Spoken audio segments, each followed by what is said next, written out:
बैठिए हो।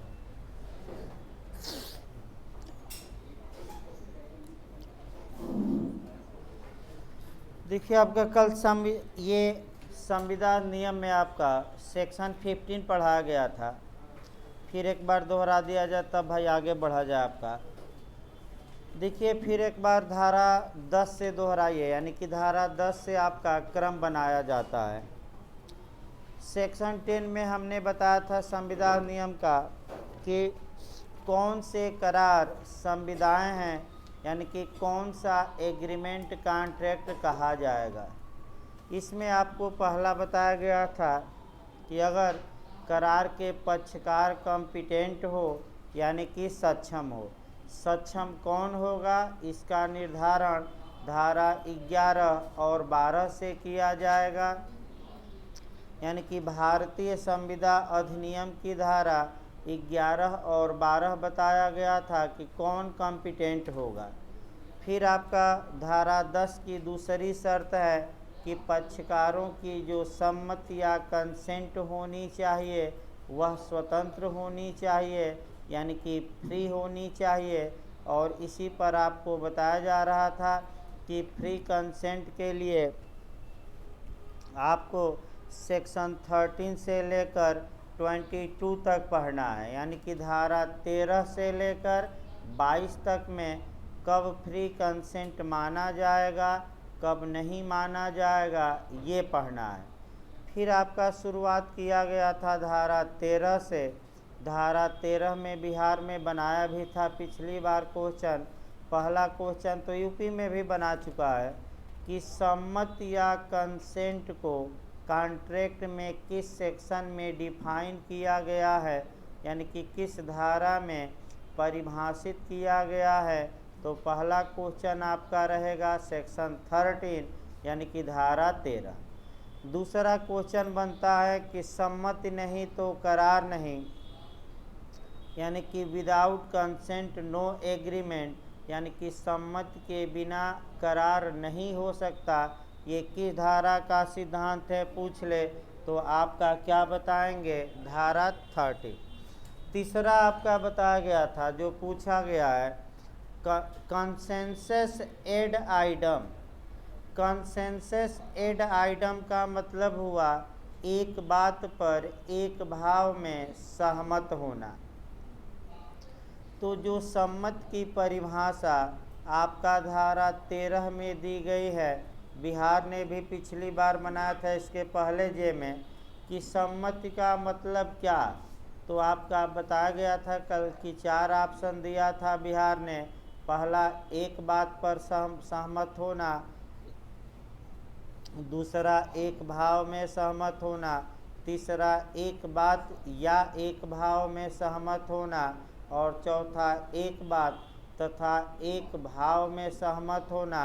तो जब भी ऑप्शन आए एक बात और एक भाव में सम्मत होना, सम्मति यानी कि कंसेंट कहलाती है। यानी कि इसका मतलब मैं उदाहरण भी एक बताया था, सेम थिंग्स और सेम सेंस। याद रखिए बीच में क्या है या नहीं, बीच में क्या देखना है आपका, और या नहीं मारना है भाई, सतर्क रहना है।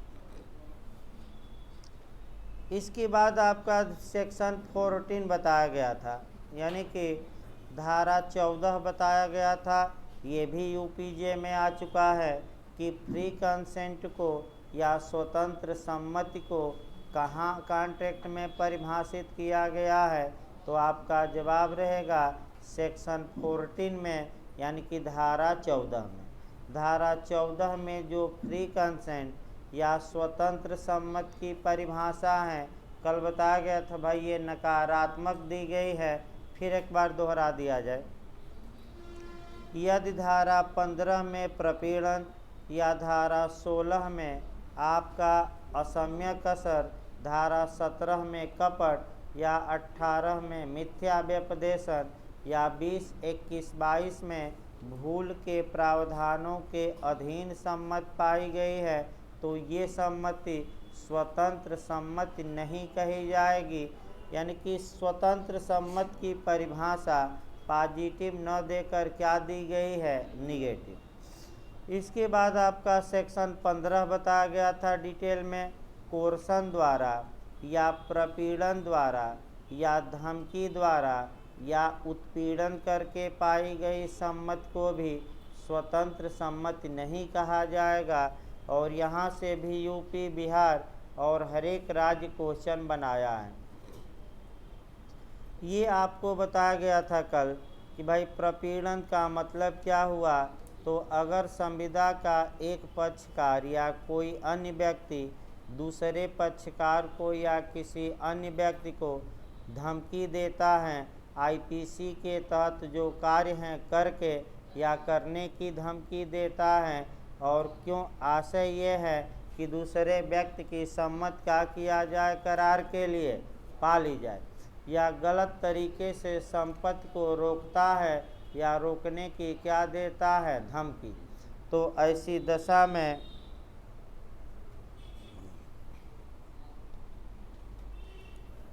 हेलो, हाँ तो ये सुबह 11 बजे अभी एक बैच चल रहा है। हाँ 11 से 1 चल रहा है एपीओ का क्लास। आप कल सुबह 11 बजे आइए।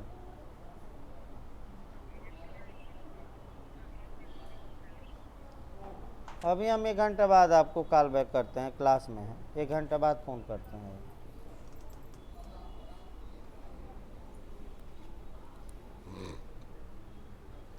देखिए इसके बाद आपका सेक्शन 15 पर आपका केस भी पूछा जाता है भाई, जो सबसे महत्वपूर्ण है। आपका आत्महत्या की धमकी देना कोर्सन या प्रपीड़न माना जाएगा कि नहीं, वो केस याद रखना है। चीकम अमीराजू बनाम चीकम से सम्मा।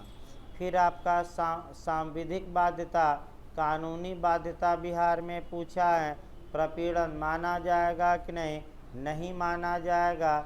यानी कि अगर कोई व्यक्ति किसी कार्य को करने के लिए कानून द्वारा बाध्य है और उससे वह कार्य करवाया जाता है, भले उसकी स्वतंत्र इच्छा न हो, तो ये प्रपीड़न नहीं माना जाएगा। क्यों?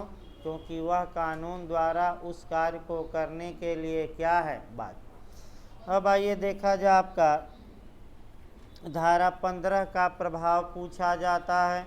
प्रपीड़न से कारित संविदा का प्रभाव भी कल बताया गया, सेक्शन 19 में है। ये ऐसी संविदा वाइडेबल या शून्यकरणी होगी। ये भी इस बार बिहार में बना था जे में इसी बार। हाँ, इसके बाद लाभ की वापसी सेक्शन बताया गया था 64, इतना भाई बताया गया था कल। अब आइए अगला चला जाए धारा 16 यानी कि 16। देखिए जब भी आप धारा 16 पढ़िए तो आपको कहाँ कहाँ से कोरिलेट करना है ये पहले जान लेना है। जब भी कॉन्ट्रैक्ट की धारा 16 पढ़ेंगे, पहले धारा की एरिया देख लिया जाए। इसी के साथ आपका कह सकते हैं कि जो पढ़ना है धारा, वह धारा 19A पढ़ना है। फिर आपका धारा 64 पढ़ना है। यानी कि संविदा अधिनियम की 3 धाराएं आपका 16 के साथ पढ़नी है।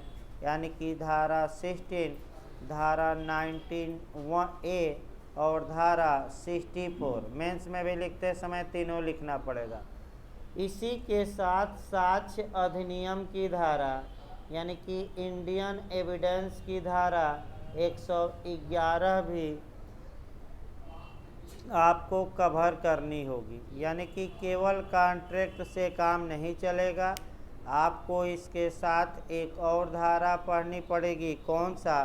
तो आपका जवाब रहेगा कि भारतीय साक्ष्य अधिनियम की कौन सी धारा? तो 111 यानी कि 111। इसको थोड़ा समझने का प्रयास करिए भाई। धारा 16 में अनड्यू इन्फ्लुएंस या असम्यक असर या कह सकते हैं कि बुरा प्रभाव या अनुचित प्रभाव डालकर की गई संविदा का प्रावधान किया गया है।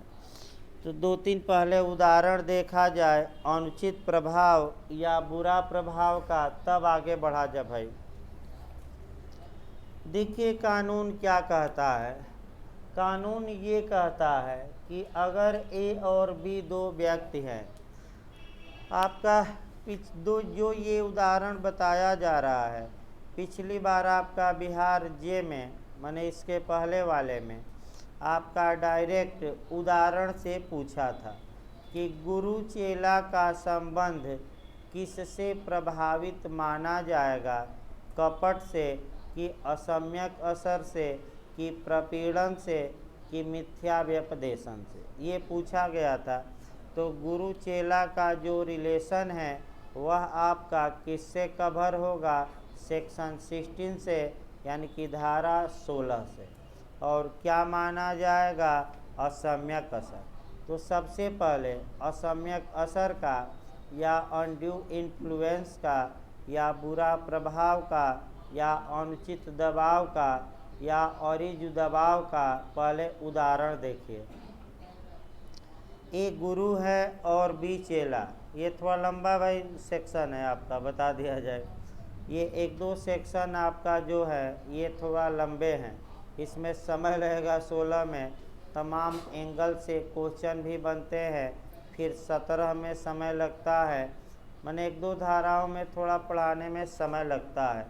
इसके बाद फिर कम समय लगेगा, फिर आपका 23 समय लेगी थोड़ा, फिर कम समय लगेगा, फिर 56 लेगी। मैंने इसके बाद आपका 2-3 धाराओं के बाद आपका समय कम लगता है समझाने में, कॉन्ट्रैक्ट। देखिए आपका गुरु चेला पर देखिए, ए गुरु है और बी चेला यानी कि शिष्य हैं। ध्यान समझिए। अब पहले ये देखा जाएगा क्या गुरु और चेले के बीच का रिलेशन इस प्रकार का है कि नहीं कि गुरु चेले की इच्छा को दबा सकता है, डोमिनेट कर सकता है, अर्थात अधिशासित कर सकता है, अर्थात कुचल सकता है, यानी कि दबा दे। तो आप लोग बताइए, क्या गुरु ऐसी हैसियत या स्टेटस या परिस्थिति में है कि चेले की इच्छा को दबा दे, यानी कि डोमिनेट कर दे? हैं। तो गुरु ने चेले की इच्छा को दबाया और चेले की इच्छा को दबाकर उचित फायदा नहीं बल्कि अनजस्ट या अनुचित या बुरा या गलत फायदा उठाया, तो ऐसी दशा में हम कहेंगे कि गुरु ने चेले से संविदा तो की लेकिन असम्यक असर डालकर की, बुरा प्रभाव डालकर की। सबसे अच्छा घोड़े का ही उदाहरण देखा जाए। चेले के पास मान लीजिए कि घोड़ा है और उसकी कीमत कितना है, 1 लाख रुपया। गुरु ने क्या काम किया कि चेले की इच्छा को दबा दिया और गुरु ने कहा कि इतना मैं प्रवचन दे दूंगा तुम्हें कि सीधे तुम स्वर्ग में या जन्नत में पहुंच जाओगे, और इसके अलावा कोई चारा नहीं है। बस तुम एक काम करो कि जो ये तुम्हारा 1 लाख का घोड़ा है हमें कितना में दे दो, 1000 रुपया में। उसके बाद देखना तुम सशरीर कहाँ पहुँच जाओगे, जन्नत या स्वर्ग में पहुँच जाओगे। चेला भरम गया और भरम कर चेले ने गुरु को 1 लाख का घोड़ा कितने में बेच दिया, 1000। तब आप जैसे 2-4 लोग चेला को मिले, भाई चेला को क्या किए, मिले और लगे ब्रेन वॉश करने कि तुम्हारे साथ तो गुरु ने क्या कर दिया, धोखा कर दिया, तुम्हारे साथ तो बहुत गलत हुआ है, चलो मुकदमा कर लो। तो फिर आप जैसे ही वकील ही चेला का वकील बन गए और चेले की ओर से मुकदमा करवाए। तो चेला क्या साबित करे न्यायालय में कि हजूर गुरु ने हमारी इच्छा को दबाया था और दबाकर हमसे अनुचित फ़ायदा उठाया, 1 लाख का घोड़ा हमसे कितना में ले लिया, 1000। अतः इस गुरु से और हमारे बीच की संविदा को रद्द किया जाए और मुझे मेरा घोड़ा वापस दिलवाया जाए। तो जब चेला घोड़ा संविदा रद्द करेगा न्यायालय, तो अगर घोड़ा गुरु के पास है तो चेला घोड़ा पालेगा लेकिन साम्य चाहने वाले को साम्य का क्या करना चाहिए? पालन। यानी कि चेला अपना हक मांगे लेकिन गुरु का जो लिया है वह देने के लिए तत्पर और क्या रहे। तो गुरु का कितना लिया था? 1000। तो चेला कितना गुरु को देगा? 1000। और गुरु आपका कह सकते हैं कि चेले को क्या देंगे? उसका घोड़ा, क्योंकि ये संविदा न्यायालय क्या कर दिया है अब? रद्द। यही आपका कुल मिलाकर अनड्यू इन्फ्लुएंस या असम्यक असर कहा जाता है। देखिए आपका फिर एक बार देखिए, असम्यक असर आपका पहले सेक्शन कवर कर लिया जाए भाई, तब डिटेल में बेरेक चला जाए और थोड़ा लंबा ये चलेगा। यानी कि आपका फिर बता दिया जाए, शॉर्टकट में नहीं, थोड़ा समय लगता है एक एक छोटी छोटी बातों पर। हमने बताया कि जो असम्यक असर है उसकी परिभाषा सेक्शन 16 यानी कि 16 में दी गई है। दूसरा हमने बताया कि असम्यक असर का जो प्रभाव है, इफेक्ट है, वो कहाँ दिया गया है? ये यूपीजे में आ चुका है, गलत ना हो तो 19A में या 19 में। तीसरा क्वेश्चन ये बना है कि जो ये 19A है ये कब जोड़ी गई? क्योंकि भाई पुरानी धारा तो है नहीं, आपका क है यानी कि कैपिटल A है, तो ये कैसी धारा है? नई धारा है। तो ये भी यूपीजे में आया है कि कब ये धारा जोड़ी गई? तो 1899 ईस्वी में। फिर एक बार हम बता दें भाई, 1899 ईस्वी में कॉन्ट्रैक्ट में संशोधन करके यह धारा जोड़ी गई। कौन सी धारा आपका जोड़ी गई? तो 19A। एक नया क्वेश्चन बनाइए जो आजकल बन रहा है भाई, आपका अलग से लिख लीजिए, नोट्स में नहीं है भाई, नोट्स में है नहीं, थोड़ा अलग से लिख लीजिए जो लोग नोट्स लिए हैं। धारा 19A पर ही लिख सकते हैं, बेयर एक्ट पर भी। क्वेश्चन आजकल ये बन रहा है कि प्रथम संशोधन से क्वेश्चन बन रहा है कि किस कानून में कब पहली बार संशोधन या फर्स्ट अमेंडमेंट किया गया, नया मॉडल जो बन रहा है। तो आपका संविदा अधिनियम में अब तक क्वेश्चन ये नहीं बना है कि कब संविदा अधिनियम में प्रथम बार संशोधन किया गया। तो जो क्वेश्चन न बना हो उसको जरूर याद रखिए, बना हो तो सबको याद है। क्वेश्चन ये बन सकता है कि भारतीय संविदा अधिनियम में प्रथम बार संशोधन या अमेंडमेंट कब किया गया? तो आपका जवाब रहेगा 1899 ईस्वी में। लिखिए भाई, संविदा अधिनियम में प्रथम बार संशोधन 1899 ईस्वी में किया गया। 1899 पूछ सकता है नया क्वेश्चन में किया गया, तथा धारा 19A जोड़ी गई, या हिंदी में क, इंग्लिश में कैपिटल A लिखिएगा और हिंदी में लिखना चाहें तो 19A 19 क। अब देखिए यही आपका टिक होना चाहिए, जिस जिस कानून में सबसे पहले संशोधन हुआ है एक जगह आप एकत्र कर लीजिए। आपका यूपी एपीओ में भी पूछा गया और ऐसा क्वेश्चन यूपीजे में भी पूछा गया।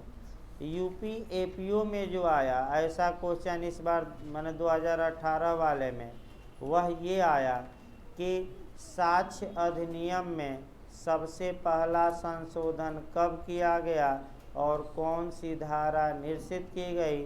तो अलग से लिखिए भाई आपका फिर एक बार, साक्ष्य अधिनियम में प्रथम संशोधन 1938 में किया गया। एक जगह लिस्ट बना लीजिए 3-4 कानून का। साक्ष्य अधिनियम में प्रथम संशोधन कब किया गया? तो 1938 1938 इस बार यूपी एपीओ में आया था। वैसे ही बार आया था। फिर आपका आईपीसी में जो संशोधन था वह जे में आया था। तो लिखिए आईपीसी में सर्वप्रथम संशोधन 1870 ईस्वी में किया गया। 1870 आईपीसी में सर्वप्रथम संशोधन कब किया गया? 1870 यानी कि 1870 में लिख लिए। इसके बाद सीआरपीसी, तो सीआरपीसी में पूछे तो 1978 लिखिए। भाई जानते हैं तो ना लिखे, कोई ये नहीं है कि ज़बरदस्ती लिखिए, चाहे तो लिख सकते हैं और चाहे तो नहीं भी। सीआरपीसी में 1978 यानी कि 1978। फिर संविधान में पूछा जाता है, लिख ले सीआरपीसी ना, सीआरपीसी में आपका 1978। फिर संविधान भी ज़्यादा पूछा जाता है कि प्रथम संशोधन कब किया गया, सन पूछा जाता है तो 1951 ईस्वी में। कब किया गया? 1951। इसमें से आजकल बन रहा है ऐसा क्वेश्चन भाई, फिर बैक हो जाइए आपका। देखिए आपका 19A, फिर एक बार देखिए 16 धारा 16 में असम्यक असर परिभाषित है। असम्यक असर का प्रभाव सेक्शन 19A में दिया गया है। और ये संविदा कैसी होगी? शून्यकरणी या वाइडेबल होगी। और लाभ की वापसी, जैसे कि चेला 1000 लिया है तो 1000 रुपया गुरु को वापस करे, ये किस धारा में दिया गया है? तो ये 64 में। किस में दिया है?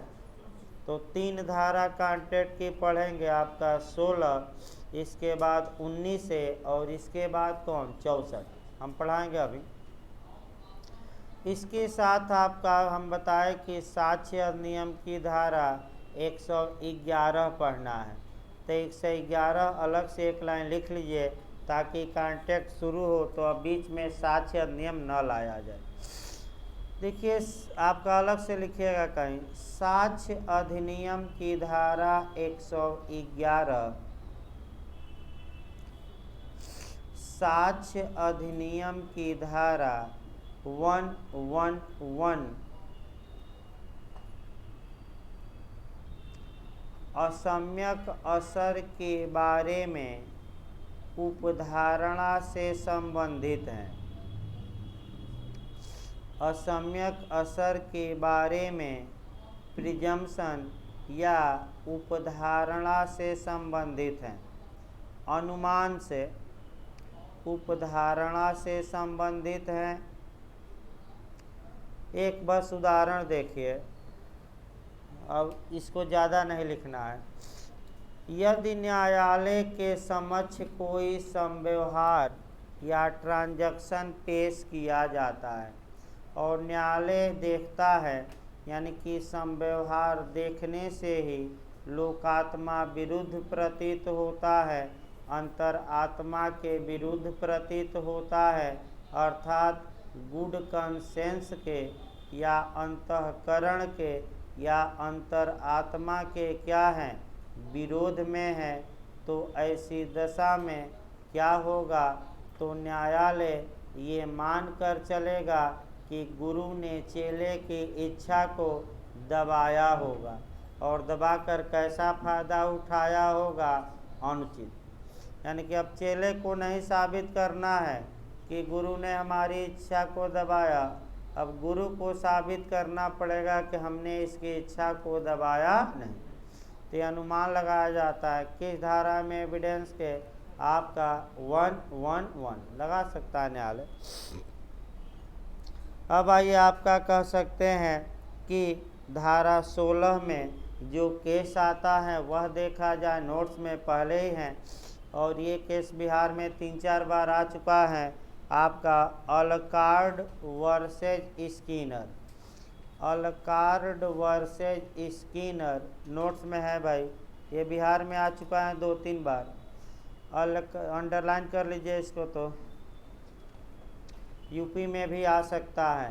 क्वेश्चन ये बना है कि अलकार्ड वर्सेज स्किनर का केस किससे संबंधित है। आपका दे देगा संविदा अधिनियम में अगर दे तो असम्यक असर मारिएगा, और टीपीए यानी कि ट्रांसफ़र ऑफ प्रॉपर्टी एक्ट में दे तो दान मारिएगा। क्या मारेंगे? दान। इसी उदाहरण पर देखिए भाई, स्कॉट बनाम स्किनर का केस। ए गुरु है और बी चेला है। गुरु ने चेला की इच्छा को दबाया और उसकी सारी संपत्ति दान में ले ली, यानी कि एक पैसा चेले को नहीं दिया। फिर चेला कोर्ट का दरवाज़ा खटखटाया और कहा कि गुरु हमारी इच्छा को दबा दिए और दबाकर अनुचित फायदा उठाए, अतः ऐसी दशा में मेरी संपत्ति को वापस किया जाए। तो आपका इंग्लैंड के न्यायालय ने इसे असम्यक असर माना धारा 16 कॉन्ट्रैक्ट में, और जो गिफ्ट दिया गया था चेले द्वारा गुरु को, उस गिफ्ट को क्या कर दिया? रद्द कर दिया। तो जब गिफ्ट रद्द हो गया तो चेले को ज़मीन वापस मिल गई, लेकिन चेले ने कुछ गुरु को नहीं दिया, क्योंकि गिफ्ट में या दान में चेला कुछ लिया नहीं था, क्योंकि दान फ्री में होता है, एवज में कुछ लिया नहीं जाता है। दान क्या होता है? फ्री में होता है। इस प्रकार मैंने आपको अभी भूमिका बताई गई कि असम्यक असर के बारे में। असम्यक असर के बारे में अब आपका बेयर एक्ट देखिए, तब सही रहेगा भाई। बेयर एक्ट निकाल लीजिए। अब बेयर एक्ट के एक शब्दों को समझना है और तब आपका और बताया जाए। देखिए भाई, आपका धारा 16 देखिए क्या कहता है। एक शब्दों पर ध्यान दीजिए, केस भी आपका बताना पड़ेगा। धारा 16 में 3 क्लाज हैं, यानी कि धारा 16 में 3 खंड हैं। पहला खंड देखिए, संविदा असम्यक असर द्वारा उत्प्रेरित कही जाती हैं, जहाँ की पक्षकारों के बीच विद्यमान संबंध ऐसे हैं कि उनमें से एक पक्षकार दूसरे पक्षकार की इच्छा को अधिशासित करने की स्थिति में है, और उस स्थिति का उपयोग उस दूसरे पक्षकार से अरिजु फायदा अभिप्राप्त करने के लिए करता है। इसका मतलब ये हुआ कि कब कहा जाएगा कि कोई संविदा अनड्यू इन्फ्लुएंस या अनुचित प्रभाव या बुरा प्रभाव या असम्यक असर द्वारा उत्प्रेरित है। तो बेयर एक्ट क्या कहता है? बेयर एक्ट की भाषा समझिए। बेयर एक्ट ये बताता है कि जब पक्षकारों के बीच, यानी कि उदाहरण भी बना लिया जाए, यानी कि ए हम गुरु बना लें और बी क्या बना लें? चेला। तो पक्षकार देखिए, संविदा किसके बीच हुई है? गुरु तथा चेला। अब एकदम बेयर एक्ट की भाषा को इस पर जोड़िए। जब पक्षकारों के बीच जो विद्यमान संबंध हैं, विद्यमान मतलब कि जो वर्तमान में रिलेशन है, विद्यमान माने क्या? अस्तित्व में होना। पक्षकारों के बीच जो विद्यमान संबंध हैं, यानी कि इस उदाहरण में गुरु तथा चेला, यानी कि ए तथा बी के बीच जो विद्यमान संबंध है, वह कैसा है?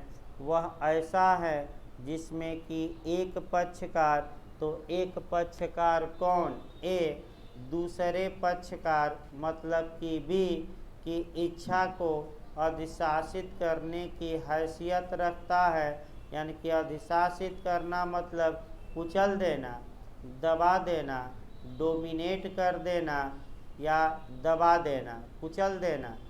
यानी कि जहाँ की एक पक्षकार ऐसी हैसियत में है कि वह दूसरे पक्षकार की इच्छा को क्या कर सके? दबा सके।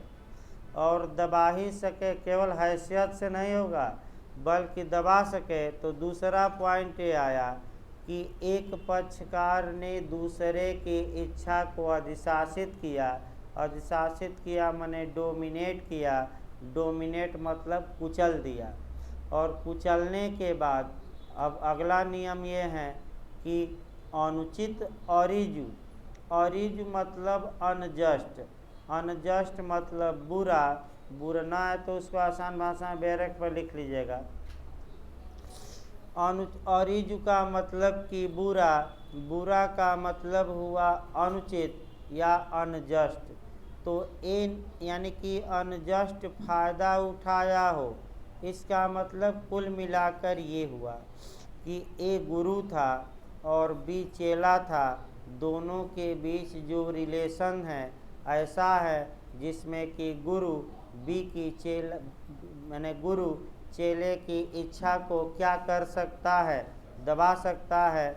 और दबा सकता है, केवल नहीं दबाया, और दबाकर उचित फायदा नहीं बल्कि कैसा फायदा उठाया, अनुचित। अतः यह कहा जाएगा कि गुरु ने चेला से संविदा असम्यक असर प्रभाव डालकर की है। तो असम्यक असर प्रभाव डालकर की है तो चेले को विकल्प मिलेगा, वो आगे बताया जाएगा, अभी छोड़ दीजिए। दूसरा देखिए भाई आपका, जहाँ तक दूसरे खंड की बात है, देखिए क्या लिखा है दूसरे खंड में। दूसरा खंड ये कहता है विशिष्टतया और पूर्ववर्ती सिद्धांत की व्यापकता पर प्रतिकूल प्रभाव डाले बिना। इस शब्द को समझिए भाई आपका, क्योंकि शब्दों का ही खेल है। स्पेशली तौर पे और पूर्ववर्ती सिद्धांत का मतलब हुआ कि क्लाज 1 में दिए गए नियम पर प्रतिकूल प्रभाव डाले बिना। इसका मतलब भाई समझिए। फिर देखिए क्लाज 2 में दो बातें बताई गई हैं, शब्द को पकड़िए। पहला कहा गया है स्पेशली तौर पे, यानी कि विशिष्टतया। विशिष्टता का मतलब ये हुआ कि क्लाज 2 कुछ ऐसे आपका स्थितियों का वर्णन करता है जहाँ की कानून ये मानता है कि एक पक्षकार दूसरे पक्षकार की इच्छा को दबाने की हैसियत में होगा। यानी कि क्लाज 2 के तहत कुछ रिलेशन बताए जाएंगे, उसी में थोड़ा समय लगता है। कुछ संबंध बताए जाएंगे और अगर दो व्यक्ति उन संबंधों में हैं तो हम मानेंगे कि एक व्यक्ति दूसरे की इच्छा को कुचलने की स्थिति में है।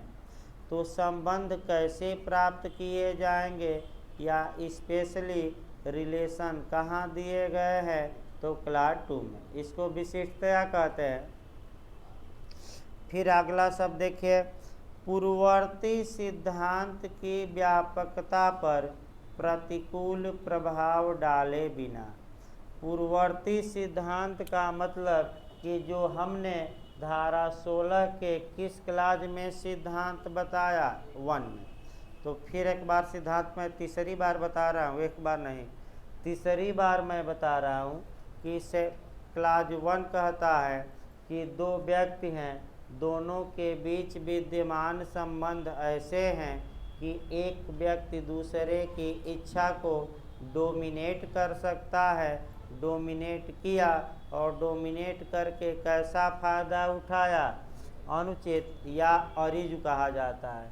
तो ये माना जाएगा कि पहले पक्षकार ने दूसरे से क्या किया, अनुचित दबाव डालकर संविदा की, असम्यक असर डालकर संविदा की। ये पहला पॉइंट।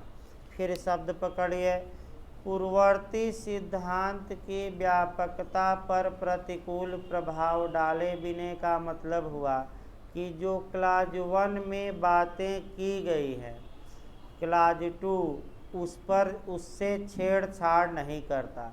यानी कि क्लाज 2 की बातें क्लाज 1 की बातों को काटती नहीं है। अर्थात क्लाज 1 विस्तृत है और क्लाज 2 में कुछ स्पेशल रिलेशन बता दिए गए हैं जो पूर्ण नहीं है। बस ये बताया गया है कि दो व्यक्ति ऐसे रिलेशन में रहेंगे तो हम मानेंगे कि एक व्यक्ति दूसरे की इच्छा को दबाने की स्थिति में है। इसका मतलब यानी कि क्लाज 1 पर इस क्लाज का कोई विपरीत प्रभाव नहीं पड़ेगा। तो कब कहा, देखिए आगे फिर एक बार पूरा वाक्य देखिए, थोड़ा कठिन भी है।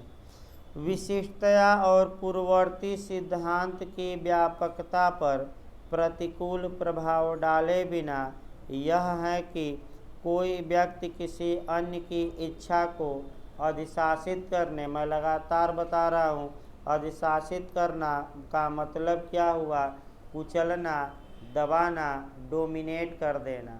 क्या करना, डोमिनेट।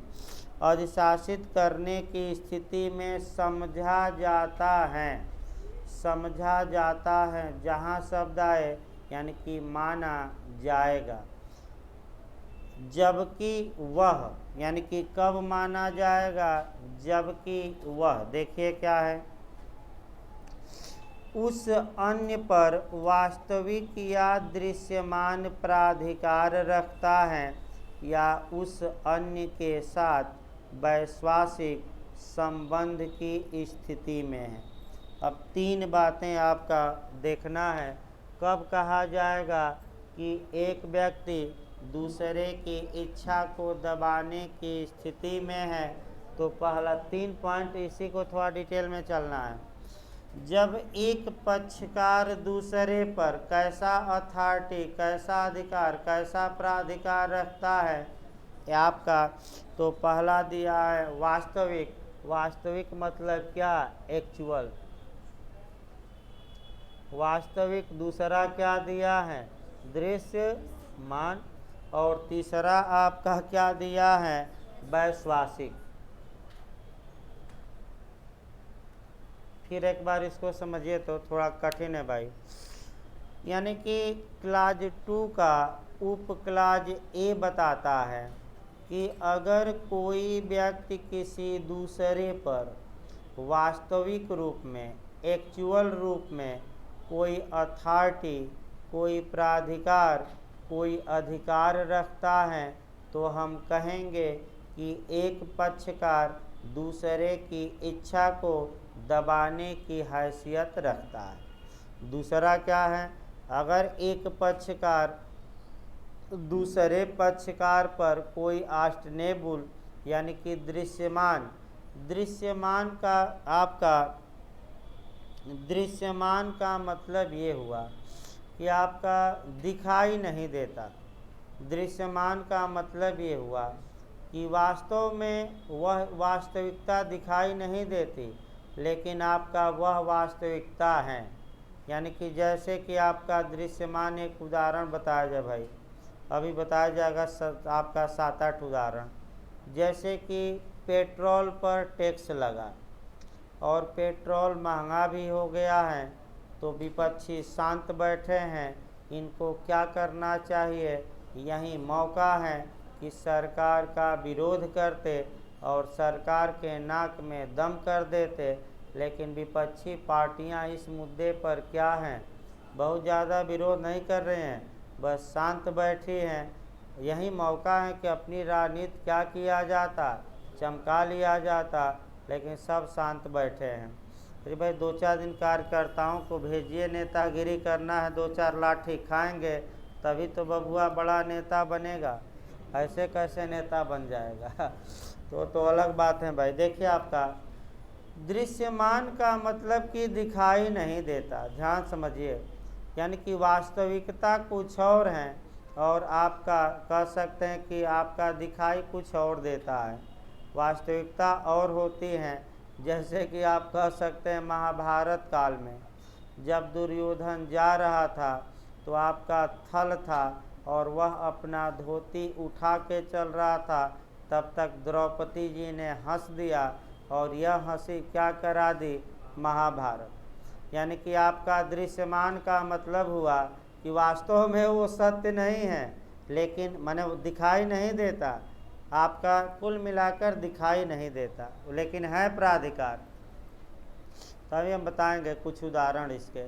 और तीसरा वैश्वासिक संबंध। वैश्वासिक संबंध का मतलब हुआ एक व्यक्ति दूसरे पर विश्वास करता है और दूसरा व्यक्ति क्या किया, यानी कि चेले ने गुरु पर विश्वास किया और गुरु क्या निकले, विश्वासघाती।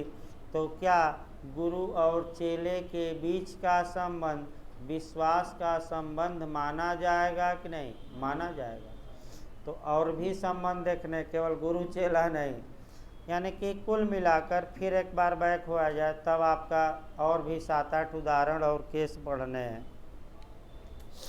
कुल मिलाकर हम ये कह सकते हैं कि जहाँ की एक व्यक्ति दूसरे की इच्छा को दबाने की हैसियत रखता है, हम तब कह सकते हैं जब एक व्यक्ति दूसरे पर एक्चुअल में यानी कि वास्तविक अधिकार रखता है। वास्तविक नहीं रखता है तो प्रलक्षित या गर्भित या इम्प्लाइड या दृश्यमान रखता है। या तीसरा क्या है, उस दूसरे से किस रिलेशन में है, अविश्वास का कि विश्वास का, विश्वास का। अब आपका यही रिलेशन देखना है कि कब कोई व्यक्ति ये कहा जाएगा कि दूसरे पर अथॉरिटी रखता है। तो आपका 4-5 उदाहरण मैं बता रहा हूँ, देखिए भाई कह करके। पुलिस ऑफिसर और अभियुक्त, आप लोग बताइए क्या पुलिस ऑफिसर इस हैसियत में है कि अभियुक्त की इच्छा को दबा सके, बताइए तो है कि नहीं। तो क्या पुलिस ऑफिसर अभियुक्त पर वास्तविक प्राधिकार रखता हुआ माना जाएगा कि नहीं, माना जाएगा। और ऐसी कंडीशन में कानून कहता है कि अगर कोई पुलिस अफसर अभियुक्त से उसकी संपत्ति ही लिखवा लिया और अभियुक्त कोर्ट में जाकर कहे कि हजूर पुलिस ने तो मेरी संपत्ति लिखवा ली और हम पर प्राधिकार रखते थे और हमारी इच्छा को क्या किए थे, दबा दिए थे, तो न्यायालय ऐसे विक्रय को रद्द कर देगा और अभियुक्त को क्या दिलवा देगा, वापस उसकी संपत्ति। यानी कि पहला हमने बताया कौन सा संबंध, जो प्राधिकार वाला, पुलिस अफसर और कौन, अभियुक्त। दूसरा देखिए नियोजक तथा कर्मकार, आप लोग पढ़े भी होंगे, आपका उसमें पढ़ाया जाता है भाई, हाँ लेबर लॉ में, नियोजक और कर्मकार। नियोजक ना आए तो मालिक और कर्मकार मतलब श्रमिक। क्या मालिक ऐसी हैसियत में है कि नियोजक पर यानी कि कर्मकार पर कुछ अधिकार रखता हो, बताइए तो है कि नहीं है, इसमें कोई शक नहीं है। क्या सरकार ऐसी हैसियत में है कि जो सरकारी कर्मचारी हैं उन पर कुछ अधिकार रखती हो, है। तो अगर सरकार ने कर्मचारियों से समझौता किया और वह समझौता इच्छा को दबा कर किया और उससे कुछ मने अरिज या अनुचित फ़ायदा उठा लिया, तो ऐसी दशा में कर्मचारी न्यायालय में जाकर असम्य कसर का सहारा लेकर क्या कर सकते हैं, संविदा को रद्द करा सकते हैं। अगला देखिए गुरु तथा शिष्य, लगातार तो बताया जा रहा है। क्या गुरु ऐसी स्थिति में है कि चेले पर आपका कुछ अधिकार रखता है? तभी तो गुरु चेला का संबंध आपका आयोग पूछ रहा है, नहीं रहता तो कहाँ। गुरु चेला देखिए भाई, थोड़ा एक उदाहरण भी बता दिया जाए, क्योंकि आपका मैंने गुरु चेला बार बार आ रहा है, 4 बार बताया जा चुका है, अभी पता ना आगे कितनी बार आएगा। तो एक उदाहरण बता दिया जाए गुरु चेला पर, लास्ट किया जाए। देखिए आपका यहीं झूसी का मामला है, और झूसी को जो आपका गंगा के पार हैं प्रतिष्ठानपुर कहा जाता था पहले, अब झूसी कहा जाता है। वहीं आपका कहावत है कि अंधेर नगरी चौपट राजा और टके शेर भाजी टके शेर खाजा। तो देखिए हुआ क्या था, 1 मिनट देख रहा हूँ, उब गए हैं लोग कांटेक्ट पढ़ते पढ़ते भाई, तो थोड़ा नियम चेंज कर दिया जाए, उदाहरण देकर गुरु चेला पर। देखिए एक हुआ क्या कि आपका गुरु आए और 2 चेले उनके आए, झूसी में पहुँचे तो आपका ये देखे कि चाहे कीमती सामान हो या कीमती न हो, प्रत्येक सामान का भाव समान है। यानी कि आपका कोहड़ा भी, लौकी भी, टमाटर भी, प्याज भी, सोना भी, दूध भी, घी भी एक ही भाव बिक रहा है। तो आपका माने एक ही भाव बिक रहा है। तो एक चेला लालची था, तो गुरु से कहा कि गुरु जी हम यहीं रहेंगे और खाएंगे पूरा आपका टके सेर भाजी, टके सेर खाजा, यानी कि कम पैसे में पूरा भोजन करेंगे, गांव-गांव में भोजन मिलता नहीं। तो गुरु ने मना किया था कि चेला यहाँ न रहो, ये अंधेर नगरी है और यहाँ का राजा क्या है, चौपट है, मूर्ख है, यानी कि इडियट है। लेकिन चेला माना नहीं, पेटू चेला था और कहा कि कम से कम यहाँ भर पेट भोजन तो मिलेगा। तत्पश्चात होता क्या है कि एक दीवार गिरती है और दीवार से 2 बकरी मर जाती हैं। अब राजा के यहाँ बकरी का जाता है मालिक और कहता है कि हमारी बकरी मरी है। तो हुआ कि बुलाइए, आप किसको बुलाइए, तो बुलाइए मकान मालिक को। तो मकान मालिक आए कि क्यों न तुम्हें बकरी मरने के जुर्म में, इल्ज़ाम में फांसी दी जाए। तो मकान मालिक कहे कि हजूर मैं दीवार थोड़े बनाया था, दीवार तो मिस्त्री बनाया, उसी ने बदमाशी किया होगा, सीमेंटे कम लगाया होगा तो मकान क्या हुआ, दीवार हुआ। कि बुलाओ मिस्त्री को। मिस्त्री आया, आपका मिस्त्री से पूछा गया क्यों दीवार कमज़ोर बनाया, कुछ जवाबे नहीं। क्योंकि जैसे सरकार का चूना लगाते हैं रोड पर कि 2 ही माह में रोड क्या हो जाए, उखड़ जाए, तो भी चूना लगाया था। हुआ कि अब बकरी मरी हैं तो फांसी तो देनी ही पड़ेगी। तो फांसी का ऐलान हो गया और जब फांसी का फंदा मिस्त्री के गले में डाला गया तो वह फंदा ढीला हो गया, माने वह पतला था। अब ये हुआ कि बकरी मरी है तो किसी को फांसी तो देनी ही पड़ेगी, खोजो ऐसे व्यक्ति को जिसका मोटा ताज़ा हो। तो चेला मिल गया, क्योंकि खा पी के क्या हो गया था, मोटा, मैंने पी के भी भाई अब का आपका उस समय पिया जाता था, सूरा पिया जाता था, इस समय तो 2 ही बूंद में पर्याप्त है। तो देखिए आपका आगे देखिए। तत्पश्चात आपका हुआ क्या कि चेला आपका चेले के पकड़ कर गर्दन में रस्सी डाल दी गई। तब गुरु याद आए, यानी कि संकट काल में कौन याद आए, गुरु। गुरु तत्काल प्रकट हुए। पुराने ज़माने में तुरंत प्रकट हो जाते थे याद करने पर। आज तो प्रकट नहीं होते, आपका पुराने ज़माने में फिल्मों में देखिए। और गुरु ने सभी बातें सुना और चेले के कान में बुदबुदाया। अब गुरु चेला दोनों लगे लड़ाई करने की, मैं फांसी पर चढ़ूँगा तो मैं चढ़ूँगा, राजा भी दंग कि फांसी पर चढ़ना। ये दोनों आपस में ही लड़ गए। पूछे कि भाई क्या बात है कि आप कह रहे हैं गुरु होकर कि हम। तो गुरु ने कहा कि ये बहुत शुभ मुहूर्त हैं, इस समय जो मृत्यु होगी जिसकी, सीधे स्वर्ग में आत्मा जाएगी। तो राजा ने सोचा कि मैं ही क्यों न स्वर्ग में चला जाऊं, और कहा कि जल्दी से मुझे फांसी पर क्या करो।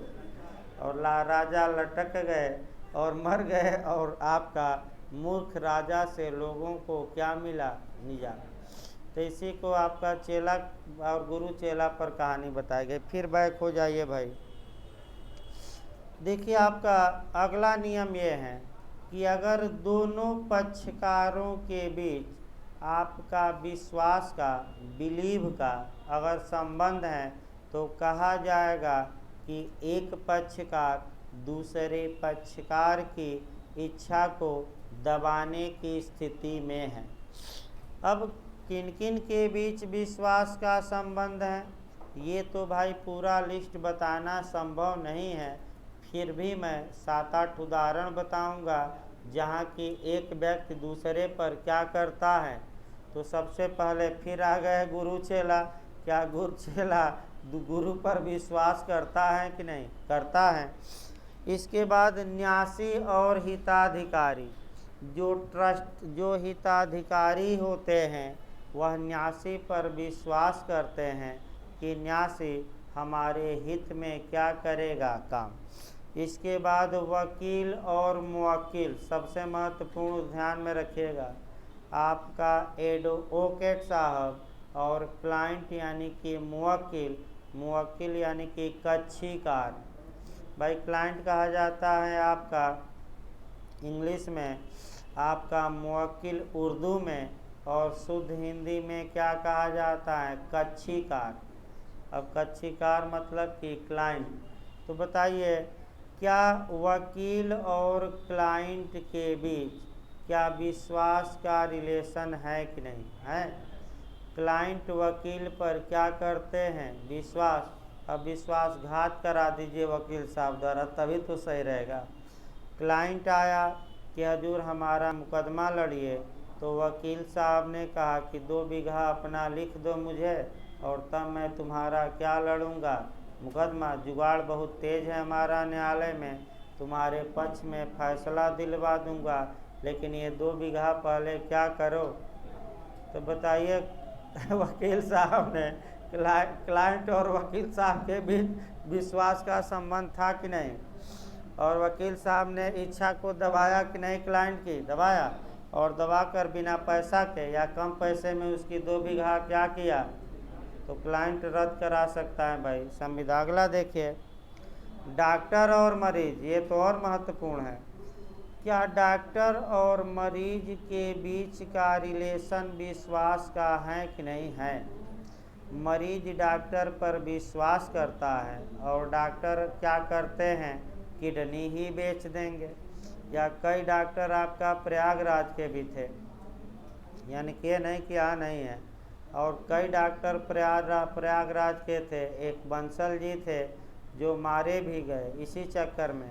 वो करते क्या थे कि जब मरीज मर जाता था तो 2 दिन वेंटिलेटर पर रखते थे और 3-4 लाख का बिल बना देते थे।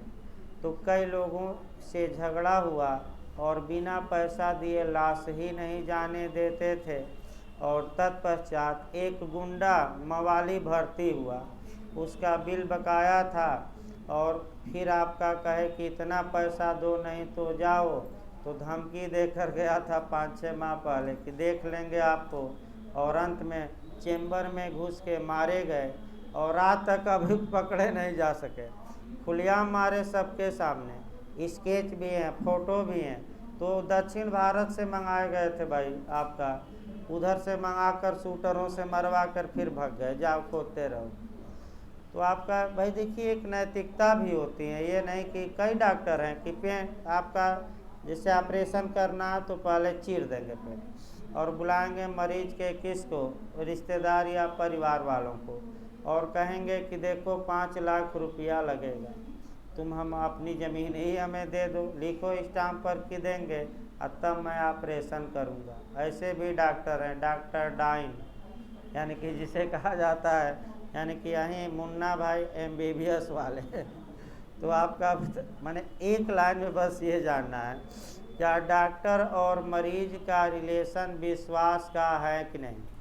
तो डॉक्टर साहब ने मरीज की इच्छा को क्या किया, दबाया, और दबाकर संविदा किया, और संविदा द्वारा उचित फायदा उठाया है कि अनुचित। तो ये संविदा असम्यक असर से उत्प्रेरित कही जाएगी।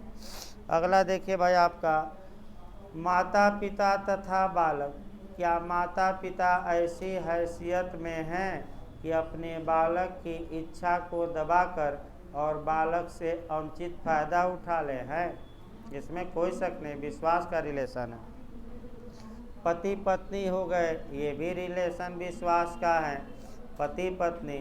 तो आजकल भाई विश्वास को तोड़ा भी जा रहा है। 2-3 लोग आए हमसे भी कहे, मैंने आपका कुछ सलाह लिए, आपको ही बता दिया जाए। मैंने 1-2 लोग ऐसा भी समाज में अब हो रहा है, विवाह के पहले ही पत्नी का जो ससुर जी हैं या पत्नी हैं, अब कॉन्ट्रैक्ट हो रहा है कि विवाह के बाद आप अपनी संपत्ति नहीं बेचेंगे, सिक्योरिटी के तौर पे।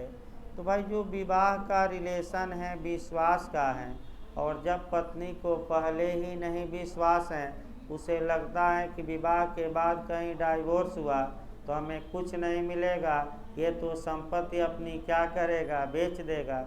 तो जो आधुनिक समाज है आपका, पहले से ही संविदा हो रही है विवाह के पहले कि संविदा करिए या पूरी प्रॉपर्टी क्या करिए हमारे नाम, या दान ही दे दीजिए, तब मैं आपसे क्या करूँगी, मैरी। तो विश्वास भंग हो रहा है, इसमें कोई शक नहीं, लेकिन ये समाज में आधुनिक हो रहा है, इसमें भी कोई शक नहीं भाई। और ये शुद्ध रूप से सिक्योरिटी को लेकर हो रहा है कि भविष्य में, माने भविष्य में क्या हो, हमारा जो हक है मारा न जाए। इसके बाद आपका आ गया मालिक तथा नौकर। एक सेकंड भाई,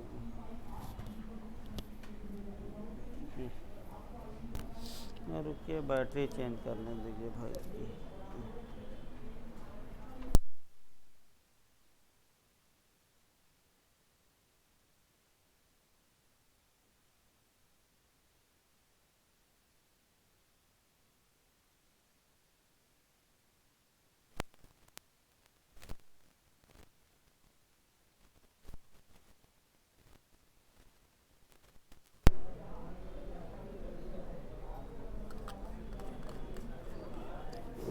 हेलो हेलो।